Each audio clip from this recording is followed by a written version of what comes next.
함께 은혜 받을 말씀은 데살로니가전서 5장 18절 말씀인데요. 함께 한번 보도록 하겠습니다. 데살로니가전서 5장 18절의 말씀 한번 같이 읽어보겠습니다. 시작. 범사에 감사하라. 이것이 그리스도 예수 안에서 너희를 향하신 하나님의 뜻이니라. 아멘. 우리 옆에 분과 인사하겠습니다. 잘 오셨습니다. 축복합니다. 감사합니다. 감사합니다. 오늘 추수감사주일입니다. 지난 1년 동안 하나님께서 베푸신 은혜들을 기억하며 또 그에 합당한 감사의 예배를 드리는 시간입니다. 하나님께서 이스라엘 백성들에게도 감사의 절기를 지키게 하셔요. 그것은 베푸신 은혜를 기억하면서 그 감사로 하나님을 영화롭게 하기 위함이에요. 그리고 그 감사할 때 하나님께서 더 귀한 것들을 우리에게 주시기 위함입니다. 오늘 성경에서도 보면 범사에 감사하라 라고 이야기하고 있습니다. 이것이 너희를 향한 하나님의 뜻이래요. 그러니까 오늘 우리가 모든 상황 속에서 감사하며 사는 것은 하나님 말씀에 순종하는 거예요. 하나님께서는 우리에게 좋은 것을 주시기를 원하시는 분이십니다. 믿습니까? 그렇다면 하나님께서 이것 하라 하셨으면 그것이 우리에게 유익하기 때문에 그런 거죠. 이거 하지 말라라고 하면 그것은 우리에게 해악이 되기 때문에 하지 말라는 거예요. 그러면 범사에 감사하라라고 말씀하셨다면 이것은 우리에게 큰 유익이 되기 때문에 주시는 말씀이에요.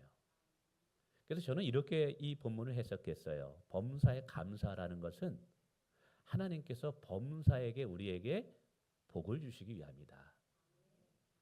우리 하나님은 늘 우리에게 관심이 있고 우리에게 좋은 것들을 주시길 원하셔요. 그래서 범사에 감사하면 범사에 내가 너에게 좋은 것들을 주겠다. 이 하나님의 마음이 느껴지더라고요. 그래서 우리 사랑하는 성도분들은 어떤 상황 속에서도 감사함으로 하나님께 범사의 복을 받는 분들이 되시길 원합니다. 그러면서 이 감사할 때 어떤 영적인 유익이 있을까? 많은 유익이 있습니다만 오늘 시간상 몇 가지로 먼저 생각해 보고 싶어요. 성경의 원리에 따르면 감사는 기적을 일으키더라고요. 감사는 우리의 인생을 역전시키더라고요. 시편에 보면 다윗이 이렇게 고백합니다. 여호와께 감사하라. 그는 선하시며 그 인자하심이 영원함이로다. 이 말은 하나님께 감사하는 자는 하나님의 선하심과 인자하심을 맛보는 인생이 된다라는 거예요. 오늘도 마찬가지입니다. 하나님의 선하심과 인자하심을 누가 맛볼 수 있을까요? 범사에 감사하며 사는 자가 맛볼 수 있습니다. 얼마 전에 한 글을 보니까 연세대학교 세브란스 병원 암센터 소장이셨던 이대 박사님이 쓴 간증의 글을 보게 되었어요. 이분은 본래 신앙생활을 하지 않았던 넌 크리스찬이었어요. 그러던 중 2003년 암을 고치는 의사 선생님인데 1월 달에 몸이 좀 이상해가지고 검진을 맡았는데 대장암 말기였던 거예요. 이게 얼마나 큰 충격이었어요. 사람들이 늘 암은 징조가 무엇입니까? 그래서 그 징조가 이렇습니다 라는 것을 수없이 설명해 줬는데 본인이 걸린 거예요. 굉장히 큰 충격을 받았죠. 그때부터 긴 병마와 싸움이 시작됩니다. 수술이 5번을 하게 되고 그러는 중에도 이 암이 간과 골반으로 전이 되게 됩니다. 그분은 계속해서 방사선 치료와 항암 치료를 하게 되죠. 온몸은 망가지고 마음은 낙심이 되고 절망이 되고 무엇보다 그를 무너지게 만든 것은 몇 번의 수술에도 불구하고 나아지지 않는 상황인 거예요. 그래서 죽음을 준비해야 한다는 사실이죠. 이 병에 걸리고 나서 수없이 자신에게 질문했대요. 왜 내게 이런 일이 일어났을까? 왜 꼭 나여야만 됐을까? 수많은 사람에게 암을 고치는 의사인데, 그리고 내가 고쳐야 할 환자가 몇 명인데, 아직도 할 일이 너무 많은데 내가 이 암으로 내가 죽어간다는 것이 너무나 마음이 아팠던 거죠. 그러나 현실은 부정할 수 없었습니다. 병마와 싸울 수밖에 없었던 것이죠. 그분은 투병 과정에서 지인의 전도를 통해서 교회를 나가게 됩니다. 근데 감사하게도 거기서 은혜를 받게 되고 예수님을 인격적으로 만나게 됩니다. 구원을 받게 되고, 그런데 성령을 경험하면서 그 안에 새로운 경험들을 경험한 거예요. 이 암 때문에 고통당하고 그 고통 그에게 절망을 가져와서 그의 입술에 원망과 부정적인 생각과 언어들이 많았는데, 어느 사이엔가 매일같이 기도하고 찬양하고, 그리고 정말 예배를 드리면서 감사가 시작되더라는 거예요. 그러면서 이분은 어느 날부턴가 주변에 암 환자들을 모아놓고 본인이 성경 공부를 인도하고 예배를 인도하게 되게 됩니다. 힘든 상황이지만 오늘 말씀 범사에 감사라는 이 말씀에 그는 순종하기로 결단하게 됩니다. 도저히 범사에 감사할 수 없지만 말씀하셨기 때문에 그 말씀을 믿고 그때부터 감사로 찬양하고 감사로 기도하고 감사의 일기를 써 내려가게 됩니다. 그러기를 수년 몸이 이상하고 굉장히 건강해지는 것 같아서 다시 병원에 가서 CT 촬영과 MRI 촬영을 했는데 놀라운 기적을 경험하게 돼요. 암세포가 없어졌다라는 소식을 듣게 됩니다. 이것이 암을 치료해 줬던 세브란스 병원의 암센터 소장이었던 이대 박사님의 간증이에요. 여러분, 감사는 우리의 몸에 놀라운 일들을 일으키시는 하나님의 기적의 재료와 도구가 된다는 사실이죠. 근데 이것이 현실 속에서뿐만 아니라 성경에서도 나타나요. 사도 바울이라는 사람이 빌립보에서 복음을 전하다가 오해를 받아서 매를 맞고 감옥에 갇히게 됩니다. 착고에 차이고 이제 어쩌면 내일 죽을 수밖에 없는 그 위기의 절대절명의 순간입니다. 근데 이때 바울과 신라는 어떻게 반응하냐면 감사로 하나님을 찬양하게 돼요. 근데 감사로 찬양할 때 기적이 일어나는데 지진이 일어나는 거예요. 묶였던 착고가 풀려지는 거예요. 그러면서 그 사건으로 인해서 간수장이가 예수 그리스도를 믿고 유럽에 처음으로 교회가 세워지는 일들이 시작이 됐다는 거예요. 하나님의 역사는 감사하는 그 현장 속에서 시작됐다라는 것이죠. 다니엘이 사자굴에 떨어졌을 이런 상황 속에서 이 건진받는 사건이 다니엘에 나옵니다. 근데 이때 다니엘의 기도가 무슨 기도였냐면 감사 기도였다라는 거예요. 도저히 감사할 수 없는 상황인데도 그는 감사했을 때 하나님께서 그를 사자굴에서 건져내는 기적을 행하시는 모습이 보여져요. 여러분, 요나라는 사람이 하나님께서 니느웨로 가서 복음을 전하라 그랬는데 니느웨는 이스라엘의 원수 같은 나라예요. 하나님 앞에 대항합니다. 하나님, 그 원수 같은 나라에 가서 내가 복음을 전하는 것은 내가 싫습니다. 그래서 불평하면서 반대 방향으로 다시스로 도망칩니다. 그러자 풍랑을 만나고 그 풍랑 속에서 그곳에 있는 선원들이 이게 왜 그러냐 제비를 뽑았는데 요나가 뽑혀요. 그래서 요나가 고백합니다. 내가 하나님께 불순종해서 하나님 앞에 진노를 받게 되는데 나를 바다에 던지라. 그러면 이제 잠잠하게 될 것이다. 그래서 본인이 희생양이 되어서 바다 위로 던지는데 성경에 보니까 큰 물고기가 요나를 삼켰더라 해요. 그 속에서 3일 동안 요나가 뭐냐면 철저한 회개와 감사의 기도를 하게 됩니다. 그랬더니 하나님께서 그에게 다시 한번 위대한 선지자로 쓰임 받을 수 있는 기회를 주신다는 거예요. 아무리 실패한 곳에 있다 할지라도 감사할 때 하나님이 그 감사의 소리를 듣고 다시 한번 쓰임 받을 수 있는 축복의 기회를 주실 수 있다는 사실이죠. 다윗은 참으로 많은 어려움을 견뎌낸 사람입니다. 광해에서 사울 왕에게 13년 이상을 쫓겨다니면서 모함을 받았던 사람이에요. 그래서 감사할 수 있는 상황은 전혀 안 돼요. 원망과 불평을 할 수 있는 상황이에요. 그럼에도 불구하고 다윗은 범사에 감사합니다. 내가 진심으로 여호와께 감사하며 주의 모든 기사를 전하리이다. 여호와께 감사하라. 그는 선하시며 그 인자하심이 영원하미로다. 그럴 때 어떻게 됐을까요? 하나님은 그들을 이스라엘의 위대한 왕으로 세워주시는 축복을 허락하시더라는 거예요.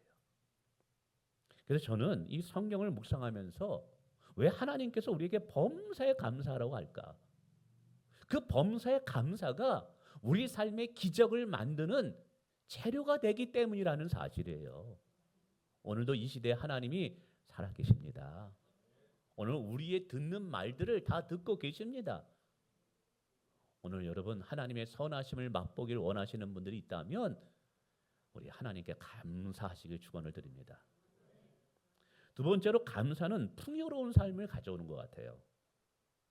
삶의 행복의 비결은 감사에서 시작됩니다. 하나님과 그리고 주변 분들에게 늘 감사해 보셔요.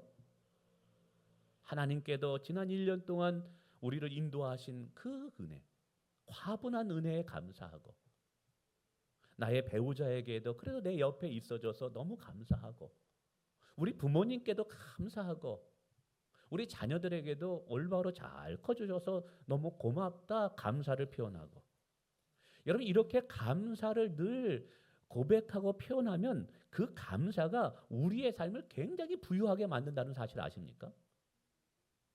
저는 매일같이는 않았지만 그래도 감사 일기를 씁니다.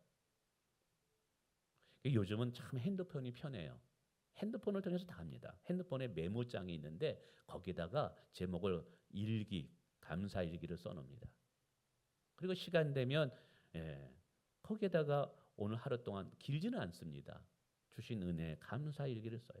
어제도 잠자리에 들면서 추수감사주의를 맞이해서 내가 지난 1년 동안 하나님께 받은 은혜가 뭔가 그걸 기억하면서 감사 일기를 썼어요.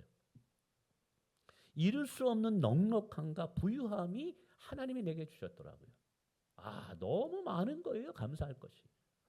정말 저희 가정은 가난하고 궁핍한데도 불구하고 자녀에게 정말 거의 전액 장학금으로 유학의 길을 걸어가게 하시고, 또 딸을 생각하면 그냥 딸이 굉장히 재밌습니다. 집에 오면 우리 부모로 하여금 너무 웃게 만들어서 너무 감사하고, 그리고 아내와 함께 진짜 기쁨으로 교회를 섬길 수 있음에 너무 감사하는 거예요. 하나님이 제 마음을 아셔요. 제 마음에 한 요만큼도 교회를 향해서 내가 정말 뭐 원망이나 불평한 거 없이 정말 하나님을 사랑하고 교회를 사랑하는 마음으로, 성도를 사랑하는 마음으로 이 목회할 수 있는 이 마음을 주신 것이 너무 감사한 거예요. 이루 말할 수가 없는 거예요. 근데 그 감사 일기를 딱 쓰고 샤워를 하고 잠자리에 드는데 그 하나님의 임재와 은혜가 나를 감싸는 거예요. 여러분 커피를 마시는 분들은 커피 향이 참 좋다고 합니다. 그래서 그 향을 마시고 다 마셨다 할지라도 다른 곳에 이동했을 때 그 향의 그 맛이 이렇게 감싸듯이 내 마음에 그대로 남아 있대요. 저는 커피를 잘 못 마십니다만 그렇다 그러더라고요. 여러분 향수집에 가면 그 향수의 향이 나를 적셔서 내가 어디를 가서 그 향수가 내에 묻어 있는 것처럼, 감사의 글을 쓰고 감사의 고백을 하면 거기서 끝나는 것이 아니라 그 감사의 글이, 고백이 향기가 되어서 나를 이렇게 감싸고 그 여운이 내 영혼에 깊이 이게 나를 이슬과 같이 녹이게 되는 것을 경험하게 됩니다. 어제 저녁에 잠자리에 들면서도 내가 하나님께 너무 과분한 사랑을 받고 있구나, 내가 너무 정말 과분한 축복을 받고 있구나, 그 부유함과 그 뿌듯함이 이루 말할 수 없는 삶이 얼마나 감사하고 풍요로운지요. 어느 책에 보니까 이런 내용이 있더라고요. 행복이란 손을 내밀면 얼마든지 닿을 수 있는 곳에 있지만 많은 사람이 그것을 붙잡지 못하고 있다. 왜 그러냐? 감사하지 않기 때문이라는 거예요. 누가 그 행복을 붙잡을 수 있느냐? 감사하며 살아가는 사람이라는 거예요. 왜냐하면 감사하는 순간만큼은 모든 것이 충만하고 온전하고 부족함이 없음을 느끼기 때문인 줄 믿습니다. 그래서 이런 말씀이 있습니다. 감사하면 불행이 끝나고, 불행할 때 감사하면 불행이 끝나고, 형통할 때 감사하면 형통이 연장된다. 할렐루야. 여러분, 오늘 우리의 인생은 늘 좋은 일만 있는 건 아니에요. 힘든 일이 있으면 좋은 일도 있고, 좋은 일이 있으면 또 힘든 일도 있고, 우리의 인생은 그래요. 그렇지만 그런 상황 속에서 우리가 범사에 감사하며 살면 하나님께서 우리의 삶의 부유함을 누리게 하신다는 것을 믿으셔야만 돼요. 제가 목회를 하면서 사람들을 가만히 살펴보는 것을 좋아합니다. 저분의 인생이 끝에 어떻게 될까? 막 궁금할 때가 많아요. 저 아이는 어떻게 인생이 끝을 낼까? 유심히 봅니다. 근데 이 원망하고 불평하고 부정적인 분들이 계셔요. 죄송합니다만 잘 되는 분을 한 번도 본 적이 없어요. 오히려 문제가 끊이지 않게 그 가정 속에 일어나는 것을 보게 돼요. 근데 힘들고 어려운 사람일지라도 감사하며 사는 분들을 보게 되면 결국은 영혼이 잘 되고 범사가 잘 되고 자녀들이 잘 되는 것을 보게 돼요. 정말입니다. 이게 단순 기간에, 짧은 기간엔 그게 나타나지 않는데 장기적으로 이렇게 보면 정말 힘들고 어렵더라도 그래도 감사하며 사는 인생, 늘 긍정적으로 감사하며 고백하는 분들 보면 결국은 하나님께서 도우심의 손길을 주더라는 거예요. 저는 이런 결론이 나옵니다. 불평은 화를 부르고 감사는 축복을 가져온다. 할렐루야. 여러분, 우리가 좋은 삶의 질은 좋은 관계를 통해서 맺어져요. 왜냐하면 우리는 하나님의 형상으로 창조되었어요. 근데 그 하나님은 삼위일체 하나님으로 계시는데 이 삼위일체 하나님은 서로가 서로를 영화롭게 하시는 관계예요. 영화롭게 한다는 것은 서로가 서로에게 감사하는 관계로 삼위일체 하나님이 계셔요. 그랬을 때 완벽한 관계로, 사랑의 관계로 계신 거예요. 근데 그 하나님이 우리를 당신의 형상으로 창조되었기 때문에 그 영적인 DNA가 그대로 우리에게 옵니다. 그래서 우리는 하나님과 같이 관계가 깨지게 되면, 하나님이 저런 관계가 좋을 때 우리는 그 속에서 나의 정체성과 삶의 행복을 느껴요. 관계가 깨지면 행복을 누리지 못하는 거예요. 근데 하나님께서 좋은 관계를 맺은 게 뭐냐면 서로가 서로에게 영화롭게 하고 서로가 서로에게 감사할 때 그 관계가 완벽했다는 것이죠. 오늘 우리의 관계도 마찬가지예요. 서로 간의 부부 간의 관계, 공동체 간의 관계, 지체와 간의 관계, 서로가 서로에게 감사할 때 이 감사가 우리의 삶의 질을 다르게 만든다는 거예요. 인간의 행복은 좋은 관계의 맺음에서 나와요. 여러분 한번 생각해 보세요. 매일같이 원망하고 불평하고 부정적인 이야기를 하는 사람과 있으면 어떻습니까? 기가 딸립니다. 기가 딸려요. 그래가지고 힘듭니다, 이게. 근데 늘 긍정적이에요. 늘 뭐만 하면 그래도 감사하다. 정말 감사하다. 목사님 고맙습니다. 집사님 고맙습니다. 이 이야기를 하는 분이 있으면 그냥 두 눈을 감고 있으면 그분 생각하면 기분이 좋아요. 뭔가 에너지를 얻는 거예요. 세상 말로 하면 기를 얻는 것 같아요. 누구와 친구가 되길 원하십니까? 여러분, 오늘 우리의 삶에는 감사하는 자가 관계도 성공시키는 줄 믿습니다. 세 번째, 감사는 하나님을 영화롭게 해요. 시편 50편 23절에 이렇게 말합니다. 감사로 제사를 드리는 자가 나를 영화롭게 하느니라. 감사가 하나님을 영화롭게 하는 예배가 된다라는 거예요. 근데 이 범사에 감사한다라는 거 한번 생각해 보세요. 가난할 때도 건강할 때도 좋을 때도 힘들 때도 형통할 때도 막혔을 때도 그때도 감사하는 게 범사에 감사하는 거거든요. 여러분, 이런 감사 이거 누가 할 수 있을까요? 세상 사람 못해요. 이거는 하나님이 계신 것과 그 하나님이 나를 신실하게 나를 인도하신다는 믿음이 없이는 이거 불가능한 거예요. 그러니까 범사에 감사라는 것은 이거 진짜 믿음 있는 사람에게만 하시는 말씀인 거예요. 믿음이 없는 사람 이거 못 받아들여요. 내가 힘든데 어떻게 감사해요? 내가 병들었는데 내가 어떻게 감사해요? 내 자식이 지금 직장을 못 구했는데 어떻게 감사해요?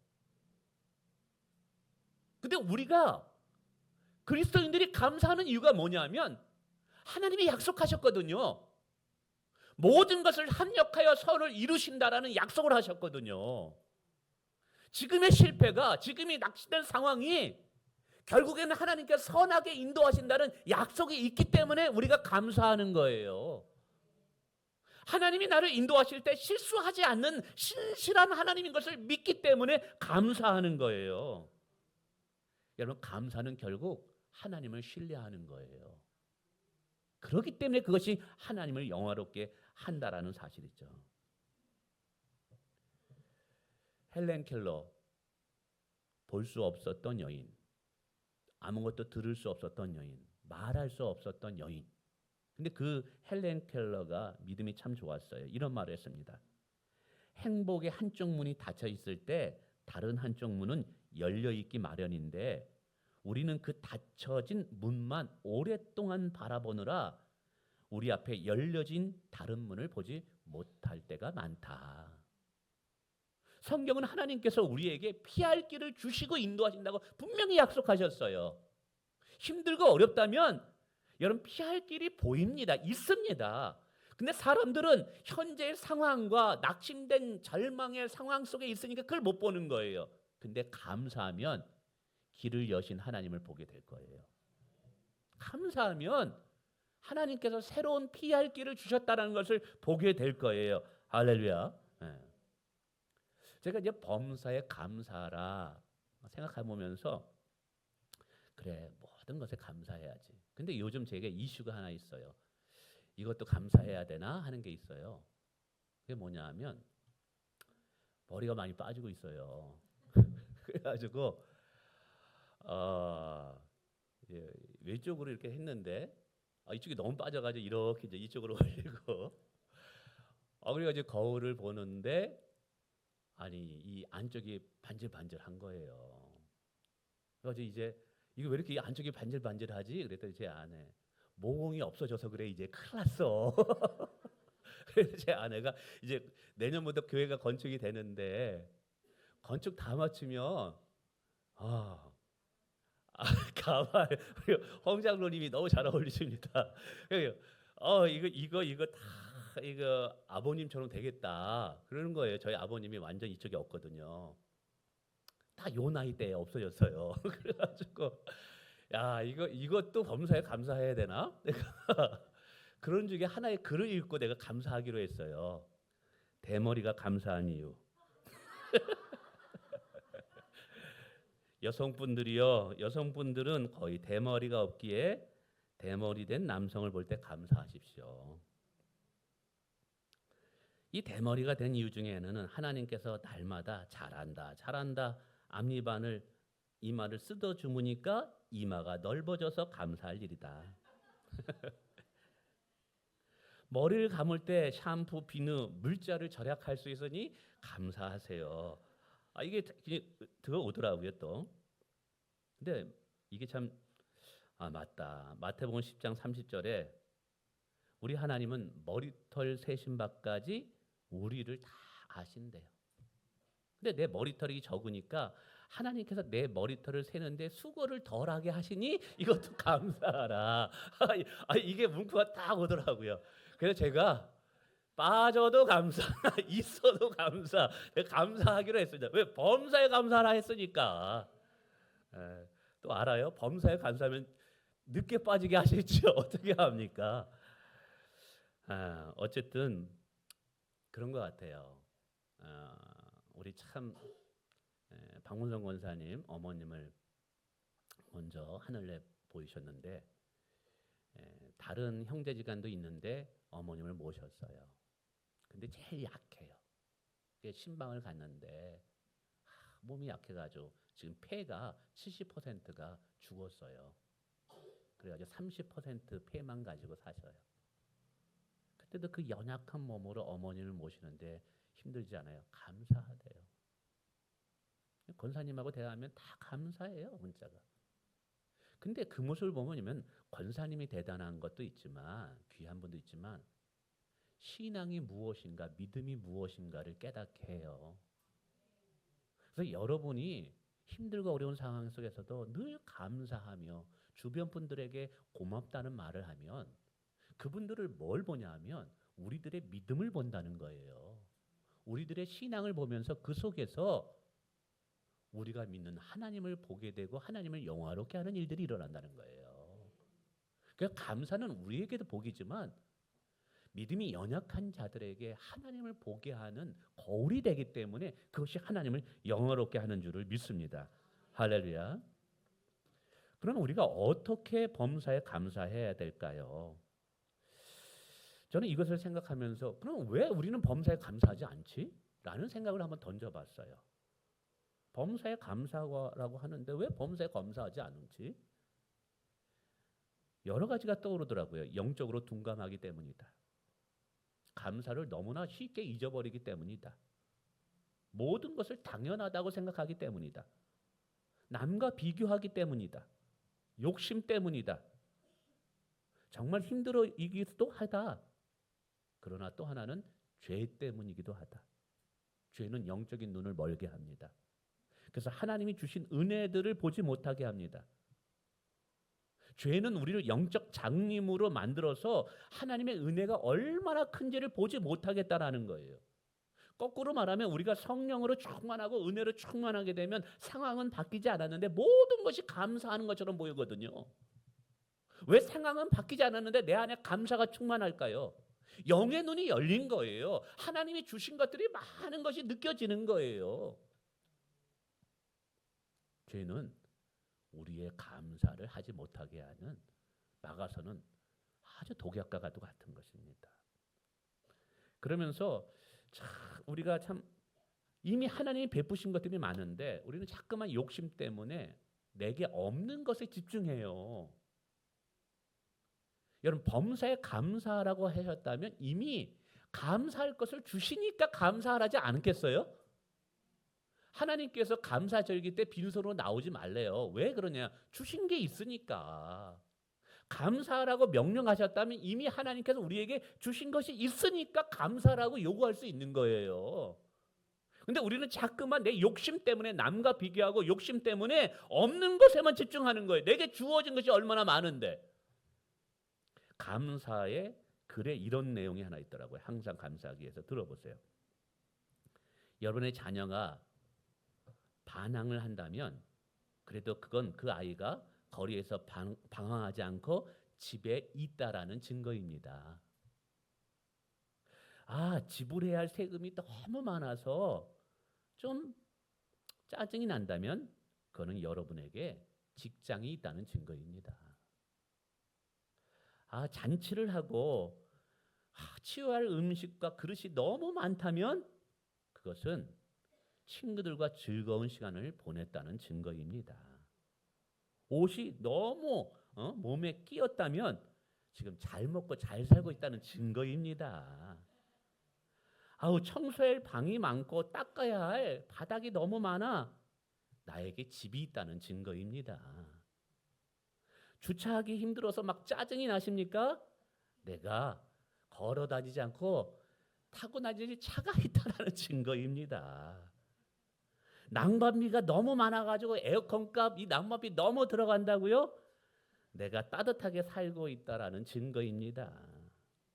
세탁해야 하고 다림질할 옷이 너무 많아요? 나에게 입을 옷이 많다는 증거입니다. 새벽에 일어나기가 귀찮아요? 새벽 종소리가 짜증이 납니까? 내가 살아있다라는 증거입니다. 그러니까 우리의 관점이 바뀌는 게 중요한 거예요.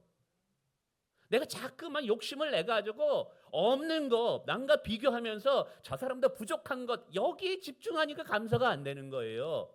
하나님은 범사에 감사라는 것은 이미 너에게 주신 축복들이 넉넉하다라는 것을 깨달으라는 거예요. 뿐만 아니라 여러분 우리가 아무리 힘든 상황, 어려운 상황이라 할지라도 이미 우리는 하나님께 최고의 선물을 받았기 때문에 우리는 감사할 수 있어요. 여러분 최고의 선물이 뭡니까? 영생의 선물이잖아요. 구원의 선물이잖아요. 천국의 선물이잖아요. 오늘 저와 여러분은 예수님께서 십자가에 못 박혀 죽으심으로 우리는 천국을 선물로 받은 자입니다. 누가 뭐라 그래도 저와 여러분은 끝은 좋은 사람이에요. 누가 뭐래도 저와 여러분은 끝은 좋은 사람이에요. 끝은 잘 될 사람이에요. 천국이 예비되어 있잖아요. 그 축복을 이미 받았잖아요, 우리가. 아무리 힘들고 어려워도 하나님께서 자신의 아들까지 십자가에 죽으면서 우리에게 주신 그 영생, 거듭남, 구원의 은혜, 여러분 이것과 비교할 그 다른 것이 어디 있어요? 하나님이 주시고자 하는 최고의 축복을 이미 받았는데 감사하지 못할 일이 어디 있겠느냐라는 거죠. 마지막으로는 우리가 더 풍성한 감사가 되려면 저는 표현하라고 말씀드리고 싶어요. 표현해야 됩니다. 행함이 없는 믿음이 죽은 믿음인 것처럼 표현함이 없는 감사는 죽은 감사이다. 그래서 우선 모든 것을 이끌어 가시는 하나님께 감사해야 돼요. 찬양할 때도 감사의 찬양이 돼야 되고, 기도할 때도 감사의 기도가 돼야 되고, 오늘도 예배 드릴 때 감사의 예배가 돼야 돼요. 하나님 감사합니다. 뿐만 아니라 내 주변에 있는 분들에게도 감사해야 돼요. 그분들은 하나님께서 나에게 복을 주시기 위해서 나에게 붙여주신 분들이에요. 내 주변 분들에게도, 우리 부모님에게도 정말 감사해야 돼요. 내 남편에게도 감사하고 내 아내에게도 감사해야 돼요. 직장의 선배, 동료에게도 감사하고 좋은 영적인 멘토에게도, 우리 목자에게도, 특별히 이번 추수감사주일에 우리 목원분들 목장 성경 공부할 때 감사할 거 나누라고 했는데 목자에게 감사의 고백을 하십시오. 권사님 이게 감사해요. 꼭 얘기하십시오. 예, 우리 목자에게 감사하다라는 이런 것 때문에, 목자님 때문에 내가 참 오래 감사하고 행복했어요. 이거 얘기하셔야 돼요. 이거. 그러면 그게 감사가 살아있게 돼요. 우리의 삶을 더 부유하게, 더 풍성하게 만든다는 사실이죠. 말씀을 맺습니다. 오늘 하나님께서 범사에 감사라고 명하신 이유가 뭘까요? 우리에게 범사에 복을 주시기 위함이에요. 그래서 우리가 아무리 힘들고 어려워도 우리 믿음으로 감사하면서 하나님의 복을 누리시기를 축원을 드리겠습니다. 기도하겠습니다.